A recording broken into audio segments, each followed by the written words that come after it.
Ортақылымылығығар «Вызов кузов» экологическая акция тейді салғы бегі ұлыста корреспонденттер бұд. Бірағылы бұд өрсілларға мұнелі бұд ұрқаны яғыннақ темері белден тұрар анал техниката соққай баққын. Онуаға «Вызов кузов» экологическая акция білдерілден қуарат тас көстүйтін бортулur ұлақан темірдер қомыллар қаққа керділер. Баннык улахан субботиктар ытыларыктар бу кәдеке 3-4 жылгар ытты бут. Инегенен bir күннәгә, 2 күннәгә субботник барты тагырга кийбет. Жон хәддибат сергәр бит бит албак орокко тереттилер турбусыдыра.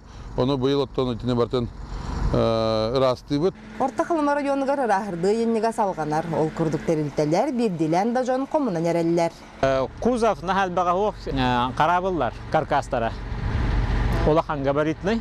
Онаттан бұл очистка артик ятуны талуомаден федеральный программа кирәрі хілдебіт, бәлемненебіт, инвентаризацияған ита хілдебіт. Ол программа хиддақ бітіне, өрхін әмуарының қому юлі табарықтан залалуым. Вызов кузов акцияны район бағалыға қорат жағалтатығара тарыға, онын мантанинне олықтақтыр акцияға көқтіқтік күттен, онынан сылларға мұнылы біттемірттен қораты бас қолуқтара. Александра Хабытчарова, Саха телевидениеті, Ортақалыма.